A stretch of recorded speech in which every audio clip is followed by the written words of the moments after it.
ముఖ్యమంత్రి రేవంత్ రెడ్డి ఇవాళ జయశంకర్ భూపాలపల్లి జిల్లాలో పర్యటించనున్నారు. ప్రత్యేక హెలికాప్టర్లో మధ్యాహ్నం 2 గంటలకు రేగొండ మండలం కొడవటంచకు చేరుకుంటారు. లక్ష్మీ నరసింహస్వామి ఆలయాన్ని సందర్శించి ప్రత్యేక పూజలు చేస్తారు. విశ్రాంత భవనాన్ని పరిశీలించిన అనంతరం ఆలయంలో 12 కోట్లతో చేపట్టిన అభివృద్ధి పనులు పరిశీలిస్తారు. అక్కడి నుంచి చాపర్ ద్వారా గణపురం మండలంలోని సింగరేణి వేయి క్వార్టర్ల ఎదురుగా ఏర్పాటు చేసిన బహిరంగ సభాస్థలికి చేరుకుంటారు. స్థానిక ఎమ్మెల్యే గండ్ర సత్యనారాయణరావు అధ్యక్షతన జరిగే బహిరంగ సభలో పాల్గొని ప్రసంగిస్తారు.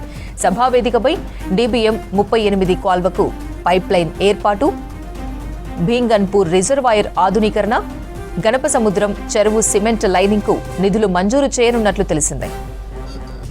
సీఎం పర్యటన సందర్భంగా జిల్లా అధికారులు పూర్తి స్థాయిలో ఏర్పాట్లు చేశారు. శనివారం రోజే collector Rahul Sharma, SP Sirisetti Sankeerth, CM ప్రత్యేక సెక్యూరిటీ అధికారి వాసుదేవరెడ్డి, సీఎం రేవంత్ రెడ్డి పర్యటించే స్థలాలు, సభాస్థలి, హెలీప్యాడ్ ప్రాంతాలను పరిశీలించారు. సీఎం పర్యటనలో ఎలాంటి ఇబ్బందులు తలెత్తకుండా అధికారులు సమన్వయంతో పనిచేయాలని సూచించారు collector, SP. CM Revanth Reddy పర్యటన సందర్భంగా పోలీసు అధికారులు భారీ బందోబస్తు ఏర్పాటు చేశారు.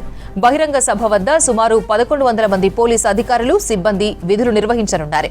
10 మంది డీఎస్పీలు, 40 మంది సీఐలు, ఎస్ఐలు విధుల్లో ఉండనున్నారు. మరిన్ని డీటెయిల్స్ కృష్ణమోహన్ ఫోన్ లైన్ లో అందిస్తారు. కృష్ణమోహన్, సీఎం రేవంత్ రెడ్డి భూపాలపల్లి టూర్ పై డీటెయిల్స్ ఏంటి? ముఖ్యమంత్రి రేవంత్ రెడ్డి భూపాలపల్లిలో ముఖ్యమంత్రి హోదాలో ఇది రెండోసారి ఆయన పర్యటన చేయబోతున్నారు. కాళేశ్వరం సంబంధించినటువంటి పుష్కరాల సమయంలో వచ్చారు. తర్వాత మరొకసారి ముఖ్యమంత్రి రేవంత్ రెడ్డి భూపాలపల్లికి రానున్నారు.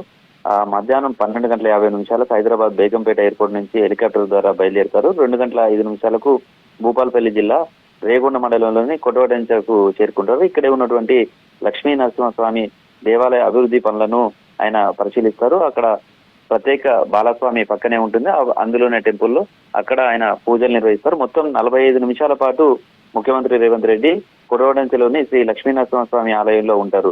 అక్కడ పూజలు నిర్వహించడం, తర్వాత ఆలయం సంబంధించినటువంటి పునర్నిర్మాణం జరుగుతుంది. 12 కోట్లతోటి చేపట్టిన గెస్ట్ హౌస్లు ప్రారంభిస్తారు. అదేవిధంగా మరొక 62 కోట్ల రూపాయలతోటి ఆలయ పునర్నిర్మాణంతో పాటు రోడ్ల నిర్మాణం సంబంధించిన పనులు జరుగుతున్నాయి. వాటన్నిటిని కూడా ముఖ్యమంత్రి రేవంత్ రెడ్డి పరిశీలిస్తారు. అక్కడి నుంచి మళ్ళీ తిరిగి హెలికాప్టర్ ద్వారా బహిరంగ సభకు వెళ్తారు.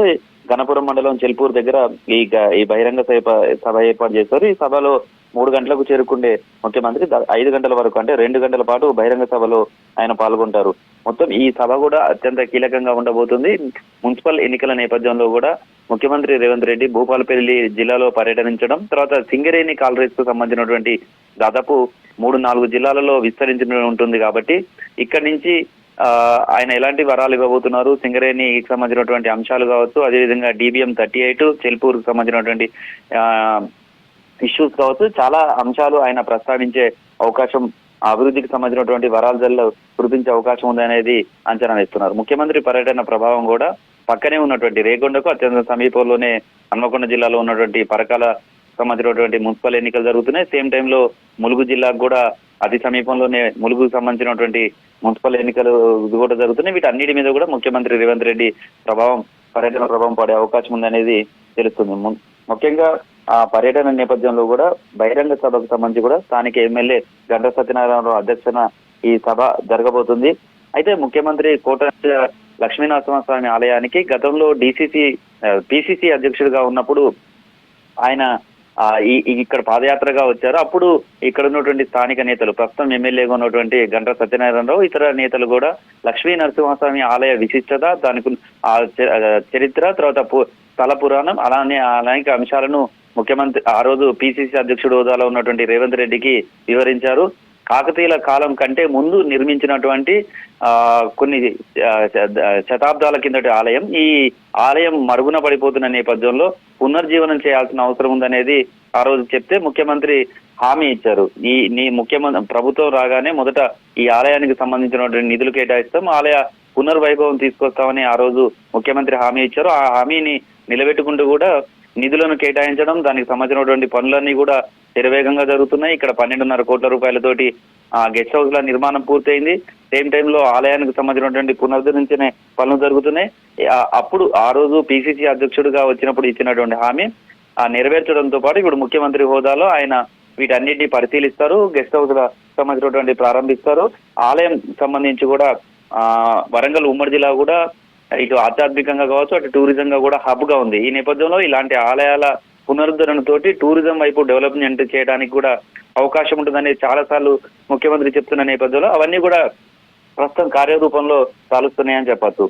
కొడవటంచ లక్ష్మీనరసింహస్వామి ఆలయంలో ఆయన పూజలు చేసిన తర్వాత నేరుగా చెల్పూరులో ఉన్నటువంటి సభకు వెళ్తారు. అక్కడ బహిరంగ సభలో పాల్గొంటారు. సీఎం పర్యటన నేపథ్యంలో కూడా అధికారులు భారీ ఏర్పాట్లు చేశారు. దాదాపు 10 మంది డిఎస్పీలు, 40 మంది సిఐలు, 1100 మంది పోలీస్ సిబ్బంది బందోబస్తులో పాల్గొన్నారు. భద్రతకు సంబంధించి కూడా నిన్న జిల్లా ఎస్పీ ఇతర అధికారులతో కలిసి కూడా ఇటు భూపాలపల్లి, ములుగు ఎస్పీలు ఇద్దరు కూడా భద్రతను పర్యవేక్షిస్తున్నారు. సీఎం పర్యటన నేపథ్యంలో ఇటు కలెక్టర్ రాహుల్ శర్మ, అధికారులు ఇతరులు కూడా దగ్గరుండి ఇవన్నీ కూడా ఏర్పాటు చేస్తున్నారు. ఇవాళ 1 గంటకు 2 గంటల 5 నిమిషాలకు ముఖ్యమంత్రి రేవంత్ రెడ్డి భూపాలపల్లి చేరుకుంటారు. మొత్తం 5 గంటల 10 నిమిషాలకు తిరిగి ఆయన హైదరాబాద్ కు వెళ్తారు. మొత్తం 3 గంటల సమయం భూపాలపల్లిలోనే ఆయన గడపనున్నారు. మొత్తం బహిరంగ సభ ద్వారా ముఖ్యమంత్రి ఎలాంటి అంశాలు ప్రస్తావించబోతున్నారు, తర్వాత సింగరేణికి సంబంధించినటువంటి కోల్డ్ ఏరియా ఇదంతా కూడా చెల్పూరుకు సంబంధించినటువంటి డెవలప్మెంట్స్ కు సంబంధించి కావచ్చు, చాలా కేటీపీపీ ఇక్కడే ఉంటుంది, థర్మల్ పవర్ ప్లాంట్ కూడా దాన్ని విస్తరించాలనే సంబంధించినటువంటిది కూడా ఉంది. ఇవన్నీ కూడా ముఖ్యమంత్రి ప్రస్తావించే అవకాశం ఉందనేది అందరిలోనూ ఆసక్తి ఉంది. మొత్తంగా ముఖ్యమంత్రి పర్యటన కోసం అయితే అపర్ణ భారీ బందోబస్తు ఏర్పాటు చేశారు. ఇప్పటికే కావాల్సినటువంటి ఏర్పాట్లన్నీ చేశారు. టెంపుల్లో కోటవటంచ లక్ష్మీనరసింహస్వామి ఆలయం అనేది 100 ఏళ్ల చరిత్ర ఉన్నటువంటి ఆలయం. ఆ ఆలయం పునర్జీవనం పొందడం, తర్వాత దానికోసం దాదాపు 62 కోట్ల రూపాయలను కేటాయించారు. ఆ నిధులతో కూడా మొత్తం ఆలయం అంతా కూడా రూపురేఖలు మారిపోతున్నాయి. ఈ నెల 28న మళ్ళీ ఆ ఆలయానికి సంబంధించినటువంటి ఉత్సవాలు కూడా నిర్వహించిన నేపథ్యంలో ఆ పనులన్నీ అప్పటి వరకు పూర్తి చేయడానికి శరవేగంగా జరుగుతున్నాయి. ఆ పనులన్నీ కూడా ముఖ్యమంత్రి రేవంత్ రెడ్డి పరిశీలించున్నారు. గెస్ట్ హౌస్ లు ప్రారంభించిన తర్వాత బహిరంగ సభలో పాల్గొని ఆయన తిరిగి హైదరాబాద్ కు వెళ్తారు. అపర్ణ.